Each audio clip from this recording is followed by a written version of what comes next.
Kalau orang sudah selesai di alam ini, maka Allah wafatkan. Kullu nafsin dha'iqatul maut. Setiap yang punya jiwa akan kedatangan maut. Siapa yang bawa maut? Namanya malakul maut. Kalau malakul maut sudah bawa maut, maka dia mulai mewafatkan sampai meninggalkan dunia ini. Apa dalilnya Ustaz? Quran surah 32 ayat yang ke-11, paling kanan sebelah bawah. Qul yatawaffakum malakul mautil ladzi wukkila bikum. Kata Allah, katakan Muhammad kepada semua umatmu, setiap yang punya nyawa itu akan diutus malakul maut untuk mencabut nyawanya. Datang maut, makanya orang yang belum meninggal, yang belum dicabut, namanya disebut oleh Al-Qur'an dengan nama mayitun. Nih, ada ya-nya, ada ta-nya. Ya-nya ada tasdidnya begini. Mayit, kalau ada tasdid berarti artinya CM, calon meninggal. Di antum jangan tersinggung kalau dikatakan mayit ya. Iya. Sama dengan ustad. Iya.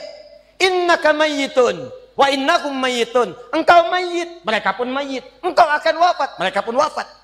Cuman Allah membedakan waktu-waktu wafatnya. Barangkali tidak sama semuanya. Bisa antum duluan, saya belakangan, mungkin. Atau mungkin juga ditukar, jangan salah, bisa ditukar. Saya belakangan, antum duluan, bisa. Gak ada bedanya Ustadz. Ya sudah, saya duluan, bisa setelah antum. Nah, dipakai tasdid. Kalau datang maut, maut datang. Maut lewat malakul maut. Maut ini mengambil nafas, diambil tasdidnya nih, ambil ke atas. Begitu diambil, qul yatawaffakum malakul mautil ladzi wukkila bikum. Kullu nafsin dha'iqatul. Ya ayyatuhan nafsul mutmainnah, sesuatu yang tenang. Dalam bahasa Arab disebut dengan sukun. Sukun itu tenang. Alamatnya sukun bulat. Bulat ini kalau jadi bulat dalam ilmu loghah, bulat jadinya, hilang tasdidnya. Maka kalau mayit itu artinya nyawanya sudah tidak ada. Mayitun masih ada nyawa. Diambil malakul maut jadi mayitun.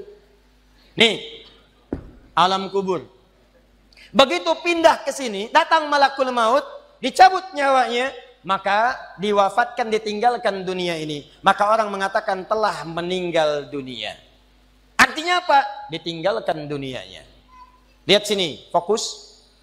Karena alam kubur beda sifatnya dengan dunia, lain tempatnya, lain keadaannya, maka lain pula bekalnya. Jangankan alam kubur, beda tempat di dunia saja sudah beda keadaannya. Anda orang Indonesia ingin datang ke Malaysia, kalau bekalnya tidak ada Anda bawa, tidak akan mungkin Anda bisa masuk. Apa di antara bekalnya? Ada paspor yang mesti distempel begitu masuk imigrasi. Pergi lebih jauh lagi, misalnya saya pengen ke Australia, maka Anda harus ngajukan untuk mendapatkan visa. Lebih jauh ke Amerika, visanya bisa lebih sulit lagi. Maka bagaimana dengan alam kubur yang sifat keadaannya beda dengan dunia? Makanya bekalnya pun tidak akan sama.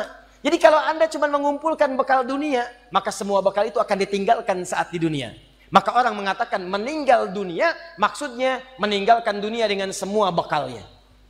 Nih, maaf ya, jam dunia, baju dunia, handphone dunia, gelas dunia. Jadi semua yang kita dapatkan di dunia, rumah yang luaskah, mobil yang mewahkah, pakaian yang glamourkah, kalau sudah meninggalkan semua alam dunia itu, maka hilanglah semua yang kita kenakan. Habis semua kita tinggalkan. Walaupun Anda koleksi yang bagus-bagus, tetap tidak akan pernah dibawa. Jangankan Anda, yang mengantarkan saja tidak akan menyertakan. Silahkan cek. Anda punya koleksi mobil paling bagus, apakah saat wafat dikuburkan dengan mobilnya? Tidak. Anda punya handphone paling mewah, kenangan tingkat tinggi. Di handphone itu suka dipakai bikin status tentang hadis, tentang ayat, tentang tafsir. Tiba-tiba ketika akan wafat, Anda wasiat kepada istri Anda tercinta. Mama, ini handphone kesayangan Papa. Handphone bekal ibadah. Tolong kalau meninggal, kuburkan dengan handphonenya. Kalau mamah kangen, miss call aja. Mustahil. Tuh air, mereknya Bengkulu Fillah. Nikmat di dunia. Tapi apakah ketika masuk ke alam kubur dibawa? Tidak. Selesai. Maka bagian pertama, Anda mesti sadar. Ini yang mau saya sampaikan. Dan dari sini, saya akan lebih fokus kepada apa yang ingin saya sampaikan. Kita mesti sadar teman-teman sekalian. Pertama, kata Allah, kita akan wafat. Antum akan meninggal. Wafat. Wafat. Wafat. Wafat. Jadi antum kalau melihat di cermin tuh, Ngaca dulu, ngaca. Tunjuk wajah antum, wafat. Kamu akan wafat. Ketika Anda sadar Anda akan wafat, meninggalkan dunia ini, maka Anda mesti paham, udah punya bekal belum untuk pulang? Udah punya persiapan belum? Jangan-jangan Anda sibuk menyalakan rumah dunia Anda. Begitu padam listriknya, sibuk telepon PLN, telepon ini, telepon itu. Masuk ke alam kubur nggak ada cahaya, mau PLN mana yang dihubungi? PLN yang datang malaikat mungkar. Menerbuka. Siapa Tuhanmu? Siapa nabimu? Apa kitabmu?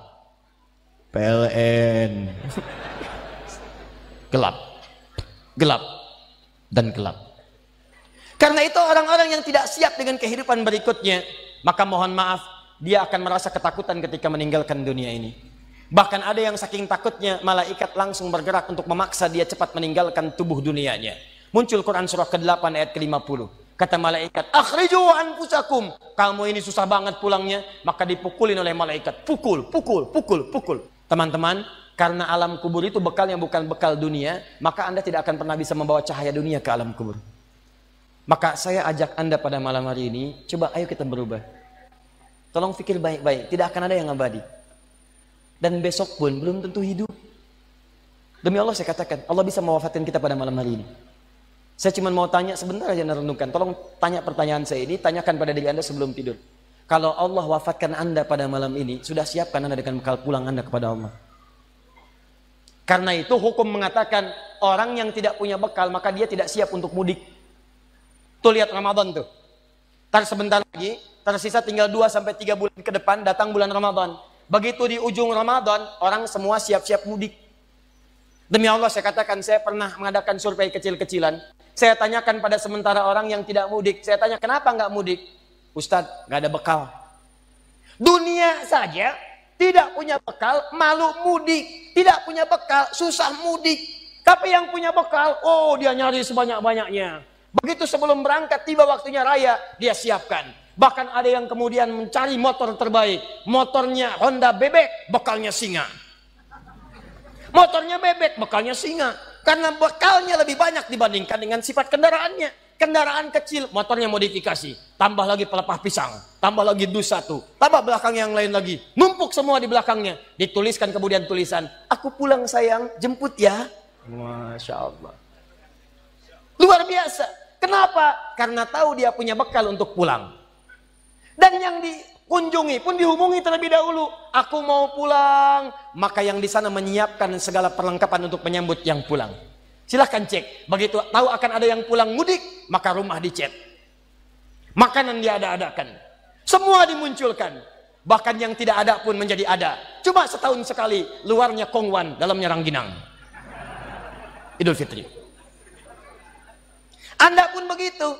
Jadi kalau dunia saja punya sifat mudik, maka akhirat pun demikian. Orang-orang yang punya petaknya cuma dunia saja, maka selesai hidupnya di sini. Kata Allah, nih saya berikan gambaran. Yang visinya cuma sampai sini, maka saya berikan semua kenikmatan dunianya seperti yang dia inginkan. Tapi begitu selesai ini, ditenggelamkan di alam kubur sampai kedalaman yang paling dalam. Turun ancaman. Allah tidak menginginkan semua manusia larut di sini. Tapi kata Allah, saya tidak maksa. Nih saya berikan gambaran kepada Anda. Kata Allah, turun surah Al-Humazah. Wailul likulli humazatin alladzi jama'a malahu yahsabu anna malahu akhlada. Kata Allah, hei yang terlampau sibuk dengan dunia. Suaminya sibuk cari harta, hitung lagi, hitung lagi, hitung lagi. Istrinya sibuk kumpul-kumpul dengan sesamanya, cuma membicarakan harta suami. Sosialita yang senang dengan kumpul-kumpul saja. Tidak ada manfaatnya. Cuman ngobrol, cuman gibah, cuma macam-macam. Makanya ketika menyebutkan kalimat saling celak, saling ngobrol, menggunakan tak marbutah. Tak marbutah menunjuk pada perempuan. Wailul likulli humazatil lumazah. Pakai tak. Sedangkan tak sifat menunjuk pada perempuan. Muslim laki-laki kalau ingin jadikan perempuan tambah tak di ujungnya.